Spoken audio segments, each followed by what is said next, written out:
Il y a une phrase que j'aime bien de Maya Angelou qui dit « Les gens ne se souviendront pas de ce que vous avez dit ou de ce que vous avez fait, mais ils se souviendront toujours de ce qu'ils ont ressenti en votre présence. » Et ça pourrait clore, je dirais, ce que moi, personnellement, j'ai ressenti dans cette journée.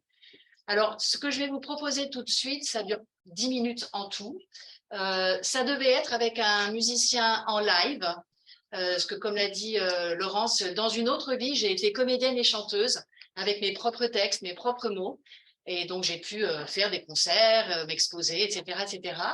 Et puis, je suis passée à autre chose, mais j'ai quand même cet amour des mots et cet amour de la musique. Et moi, la politique de l'amour, la politique héroïque de l'amour, je la trouve dans les mots, je la trouve dans la musique, et je vibre avec la musique et les mots.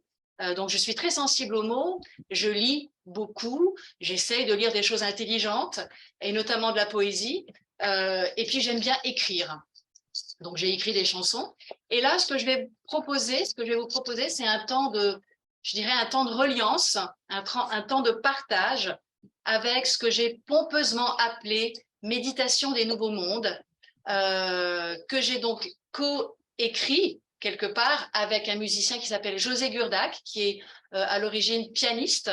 Et je vais juste passer 1 minute à vous raconter comment ça s'est fait. J'ai écrit ce texte, j'ai mis assez longtemps à l'écrire, même s'il est court, parce que je voulais qu'il soit empreint de ce que je percevais être les interventions qui allaient être aujourd'hui. Je ne les avais pas entendues, évidemment, mais je me suis nourrie des différents intervenants en allant sur leur site, en regardant qui ils étaient, puis j'en connaissais certains. Et je suis arrivée dans le studio de José, qui m'a donc gentiment proposé de pouvoir le faire comme ça. Et il m'a dit, bah, écoute, Marie, lis-moi ton texte. On va tout de suite l'enregistrer comme si on faisait une prise. Et puis moi, je verrai ce que j'en fais après. Je lui dis, mais je le lis comme ça, normal. Il me dit, tu le lis normal comme tu le sens. Et tu fais les arrêts au moment où tu en as envie. Très bien. Et donc, j'ai enregistré ce texte. Et puis, après avoir enregistré ce texte, José m'a dit, ben, je vais essayer. Je vais essayer quelque chose, puis on verra comment ça résonne pour nous. Et donc, le texte est passé et en direct, il a fait de la musique avec plusieurs instruments que vous allez donc écouter. Et là, il y a eu comme un espèce de moment de grâce, un moment de magie, un moment de rencontre d'âme à âme. Alors, même si c'est pas parfait complètement, je suis assez perfectionniste, mais j'ai dit, ouais, c'est beau, c'est authentique, on va laisser ça comme ça. Donc, du coup, ce que je vous propose là, c'est, si ça vous plaît, si c'est, comment dire, ancré avec vous, de fermer les yeux. Il va y avoir un moment donc en musique et en mots, à distance aussi, bien sûr. Et idéalement, dans mes rêves, je me dis que ça pourrait être bien pour celles et ceux qui le veulent et qui le peuvent, de vous donner la main. Parce que je pense que là, on pose un acte important, même à ceux que vous ne connaissez pas, et qu'on puisse, et pour ceux qui sont à distance, peut-être mettre votre main sur votre cœur, mais qu'on puisse le faire dans un véritable moment de confiance. Et j'invite Philippe à mettre le son assez fort pour qu'on soit vraiment pris par la musique.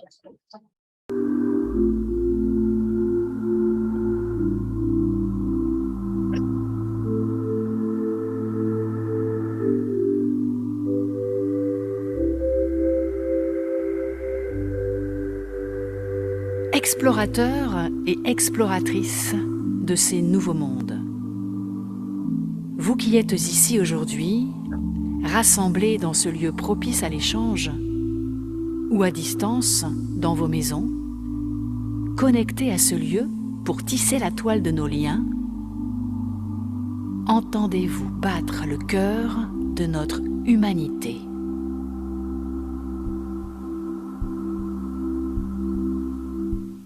Entendez-vous ce souffle qui est le vôtre, qui est le nôtre.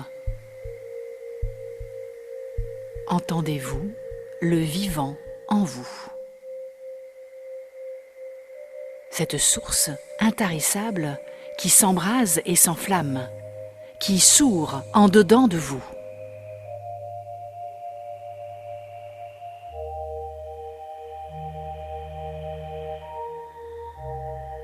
Partons en voyage. Un voyage intérieur au plus profond de ce qui se déploie en nous, dans notre unicité, notre part sacrée, absolue, divine,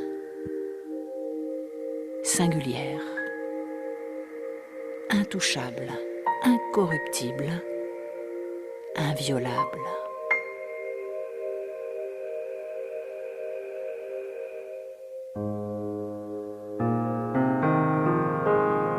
Sentons toutes ces présences autour de nous,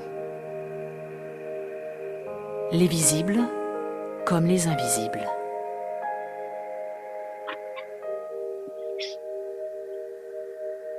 Les perceptibles comme les subtils.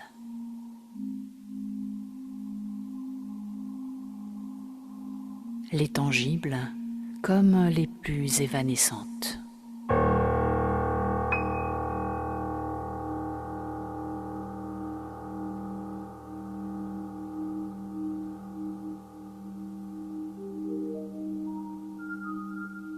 Les nouveaux mondes auxquels nous aspirons veulent croire en la force du vivant, du vivifiant, de la transcendance. Ils proposent des modèles désirables où l'être humain se réapproprie sa place de créateur, d'acteur et d'innovateur. Les nouveaux mondes nous soufflent des imaginaires à réinventer, à construire, à sublimer. Ensemble. Entre frères et sœurs de cœur, entre âmes qui se reconnaissent.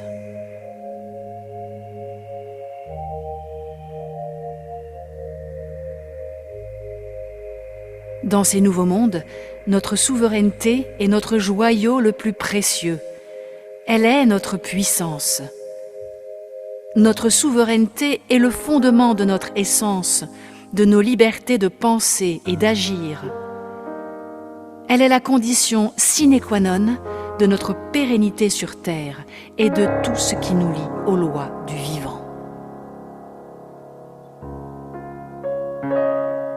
Sans elle, le tout connecté, le tout marchand et le tout libéral transformeront irrémédiablement les hommes et les femmes en êtres dénués de libre arbitre. Mobilisons-nous pour que l'intelligence du sensible supplante l'intelligence artificielle.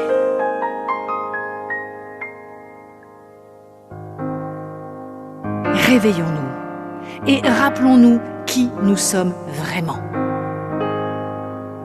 Des hommes et des femmes conçus intrinsèquement, ontologiquement, pour la joie, pour le partage et pour l'amour.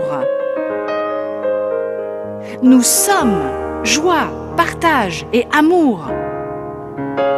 Nous sommes un trésor absolu que nous devons préserver avec passion.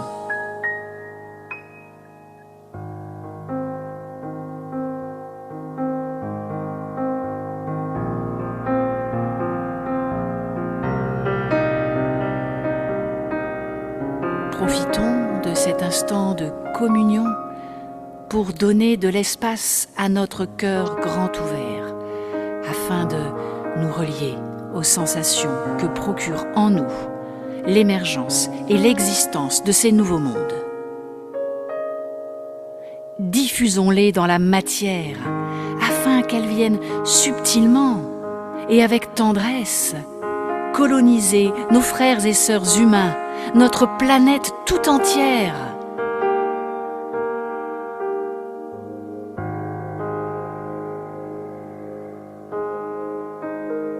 Relions-nous à la beauté, au mystère, à l'univers. Osons l'audace d'être.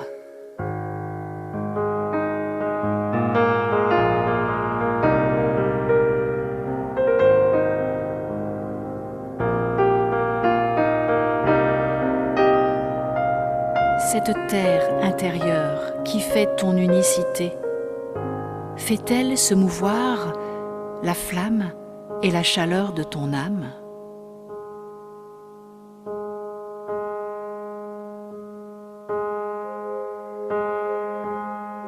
Par quelle vibration te sens-tu habité, transcendé?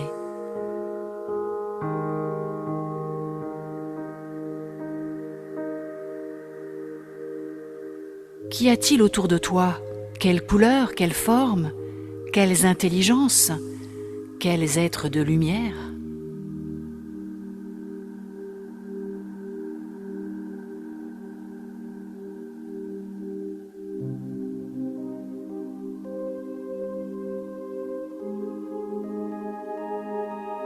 Quel est ton nom, homme puissant, femme puissante?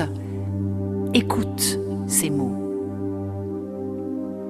Ô fils et filles de la terre, je veux t'enseigner l'espérance. Elle est inscrite dans les étoiles et les planètes qui dessinent d'autres mondes. Elles sont l'abri des âmes et présagent l'aurore des mondes à venir.